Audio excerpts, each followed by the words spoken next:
Hey everybody, what is going on? I am Maximus Rex and this is Big Baby Reviews. Check out my comics at KingComics.CA. Check out my YouTube channel, King Comics 2021. Check out my Instagram, Maximus Rex 13, and check out my Facebook, either Big Baby or Max Rex. Today's Saturday. Hope you're having a great weekend. We are looking at the next issue of The Savage Dragon from Erik Larsen. This is issue number 18, cover date of March 1995. Don't know why all of a sudden Savage Dragon's written below the image eye here. Kind of odd. Since they covered up the that makes sense then. I just answered my own question. I hadn't realized they covered it up to that extent, and that's, I guess, why they threw it in there.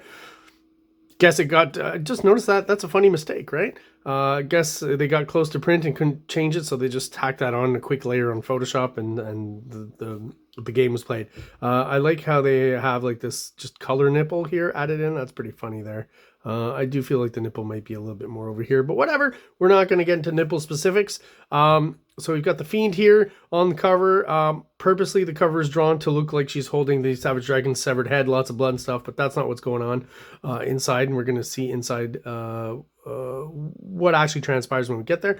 Erik Larsen, a great artist. I just hate to point it out, but every once in a while, like this line of blood here, to me, kind of creates a tangent with her hair. So I think that's kind of unfortunate. Almost like we're seeing the rest of her mop of hair, but like translucently through the fin here. So, you know, maybe bringing that over this way or towards the interior of the fin here would have helped a little bit.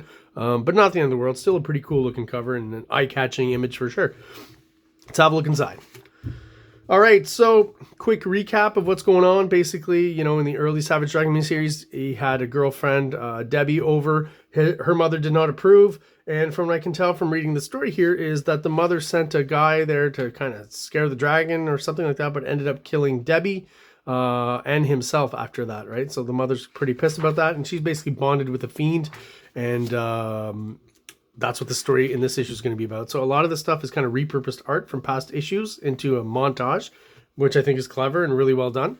Good way to recap real quick on one page and then move on with the story. Creator, writer, penciler, inker, Erik Larsen. Letterer, Chris Eliopoulos. Colorist, Ruben Rude, Antonia Cole. And that's where we're going to stop. So the story itself, boom, we've got the Fiend confronting the Savage Dragon at his apartment, right? Blew the whole place wide open. Explaining why she's angry. You know, at the Savage Dragon, he also explained that, well, you sent the killer there, who ended up killing your daughter, so it's kind of more your fault than anything. Obviously, she doesn't see it that way, so more gruesome Savage Dragon body horror we're getting here. She punches kind of right through him and drags him along that way, which I think is a kind of a clever thing we haven't seen too often. I'm sure I've said it before, Savage Dragon is one of those superhero series that really surprised, and even though it used a lot of superhero tropes that we knew, pushed the limits on other ones that, you know, had never really or weren't allowed to happen in mainstream comics, like for Marvel and DC. Robert Kirkman, who did, what is his name? Invincible, right? Later on, kind of based a lot of his storytelling ideas on the Savage Dragon. You know, the page turn, the reveal, the death of a really popular character that you don't expect, right?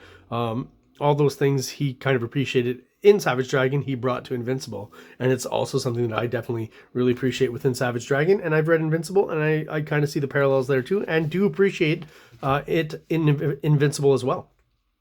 So here we've got Overlord kind of struggling, you know, with the power structure of the Vicious Circle. You know, some people are starting to lay claim to his mantle and try to take his place, such as this character here, right? Of course, Overlord, is not so easily defeated, so quickly snaps this guy's neck. And again, talking about Erik Larsen designs, like this guy here, I think looks pretty cool. Could maybe be a character that you do something with, and boom, in one or two shots he's killed. Does remind me a little bit of that.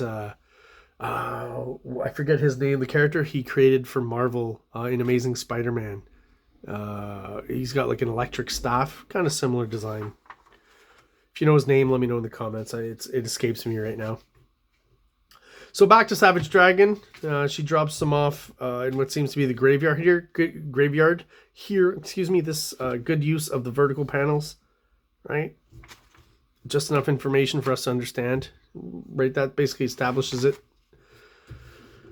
We get a little bit of B or C story here. We've got Cyberface, who we thought was dead, kind of running through these alleyways, and you know, this mysterious character here. That's right. Come here, my precious. That's a good boy. Come to Papa. So being mind controlled, I'm going to assume, to a certain extent, is what seems to be going on here, but I guess we'll find out later. Again, Larson very adept at, starting subplots and then bringing them back issues later. Stuff you think maybe he'll never get to or he forgot about, he actually ends up bringing back, so that's cool. And I definitely appreciate that. It shows that he's got a bit of planning in there. So the Fiend starts to revert back to her kind of chunkier form that we saw last issue here. Not quite so perfect, I guess, physically. And has basically time to get up, dear, rise and shine. So she's pulled Debbie, right, out from her grave here. So this just turns into like a super horrific comic here. And basically becomes a horror comic for the rest of this issue. It's your mother, dear. I brought your little friend. This can't be happening, right? And so Dragon, you remember Officer Dragon, don't you? The freak who molested you, then let you die. Debbie? Oh, Dragon, I missed you so much. It's not quite working out how the Fiend wanted it to. Hey, that's enough of that. Now you listen to your mother. I don't want you seeing that freak anymore. Do you hear me? But Mom, oh Christ, he's an evil man, Debbie. He's a murderer. Quick stop for the pretty cool double-page splash poster here by Chris Marinan. Pretty cool. Got the dragon right, both physically and the fin. Looks like the dragon. A lot of artists, when they draw the dragon, he ends up not looking quite like the dragon, quite right. I think he does a pretty good job here. And we get another kind of somewhat of a pinup of Star here. Wild Stars War. I'm not quite sure. Some of the ads, not so much the illustration, but some of the text and copy of the Erik Larsen ads, I kind of scratch my head at. The highbrow entertainment. A little bit of the police B story here. Frank Darling is alive, so they've recently realized that Frank isn't actually not dead. Skullface is in stable condition after he landed on a gas truck which exploded. Looks like our boy won that round. So even, Skullface, who looked like he's dead, is not. So when you think characters are dead, they're not. And when you think they can last forever because they're popular and, main characters, they die. That's the dragon. So yeah, back to the horror portion of the comic. What a great splash pinup here. Definitely harkens back to like older 50s Kirby and Ditko kind of horror comics, I feel. At this point, the Fiend's just grown huge. Is that part of her nipple there? I hope it is. And yeah, she's just basically, the Fiend's trying to convince Debbie of how evil the dragon is. And what she's done here, she's pulled out the victims of his recent rampage, was when he was being mind controlled by that little slug on the back of his neck there.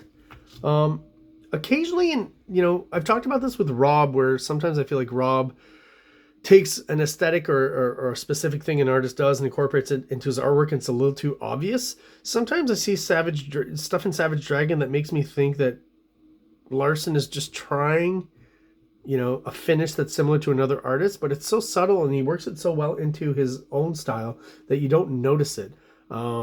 And there's a few instances of that in this issue. So the first one I want to point out is this one here. I feel like he's doing a bit of a riff on Sam Keith and how Sam Keith adds hatching and detailing. I just feel like there's this weird kind of Sam Keith energy, just this one shot here. And again, he's doing it in a spot where, as you read, and you probably go through this quickly, the overall structure and shapes and stuff are basically still very Savage Dragon. But the finish here, just oddly to me, has kind of a Sam Keith vibe, right?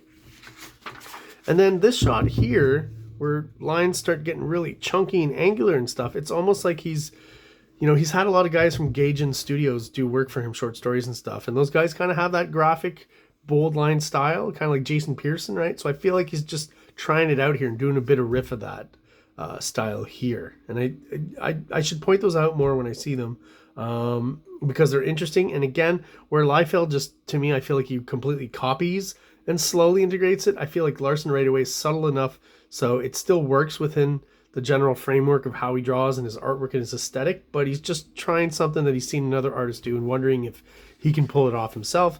And I guess subtly enough so that we don't notice it too much, right? So Alex is finally woken up and, she's wondering about the dragon, and she's finding out that her boyfriend basically cut all communications with the dragon. So there's some weird stuff going on with Alex's boyfriend, right? We know that more than likely later on there are going to be some issues there.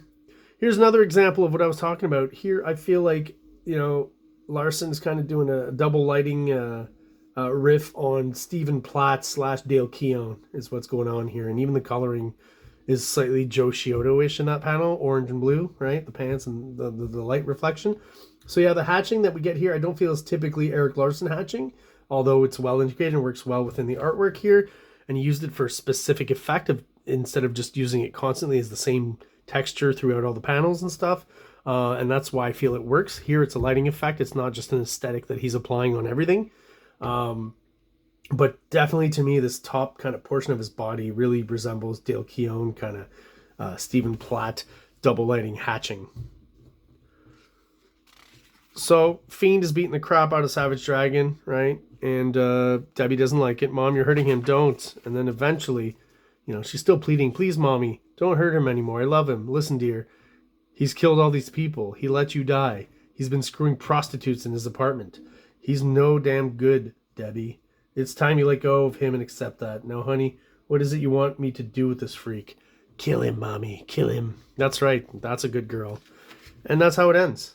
So this whole horror sequence here, I think works really well. And I really do I got to mention the Fiend, once she gets in her kind of bigger, chunkier form, I love the kind of almost like cellulite kind of texture that he gives her, which I feel is what he's doing there. It really works well with that character. It's a pretty interesting visual. Like I said, Larsen rarely creates visually uninteresting characters. He always finds a way to make them, like, in this case, kind of gross and decrepit and huge, and yeah, very, very cool design. And I guess that's it for this issue, guys. Got a bit of fan art there, but nothing that really jumps out at me, so we'll move on. This Super Patriot returns, so the second Super Patriot miniseries. I do have that one as well. I'm not sure if I have all the issues, but I think I have most of them. So eventually I've talked about reviewing Super Patriot, the original series. I'll more than likely get to this one as well, just because I have to, because of the awesome Dave Johnson art. Really great stuff on that series. Great art. So there you go, guys. That is my review of the Savage Dragon issue number 18. It is Saturday, so get out there and enjoy your weekend. Have fun. Those of you who are subscribed, please, thank you. Stick around. Thank you so much for your support. I really appreciate you still being around. Hopefully you still appreciate the content I'm putting out, and feel free to comment and leave questions as you will. Those of you who are not subscribed, if you're watching though, please hit the subscribe below. It takes a second for you. It really helps the channel out, helps us grow, helps us get us out there to other like-minded people who are into the same thing that we are, basically comic books. So everyone, again, enjoy your weekend and have an awesome day. King Comics presents Big Baby Volume 1, Issues 1 to 13, 204 pages of story and art. King Comics also presents Star Crasher one-shot, 32 pages, cosmic sci-fi surrealist adventure. You can find these fine comics at KingComics.CA, at MaximusRex13 on Instagram, or on Facebook, MaxRex or Big Baby. Like! Subscribe! Like! Subscribe!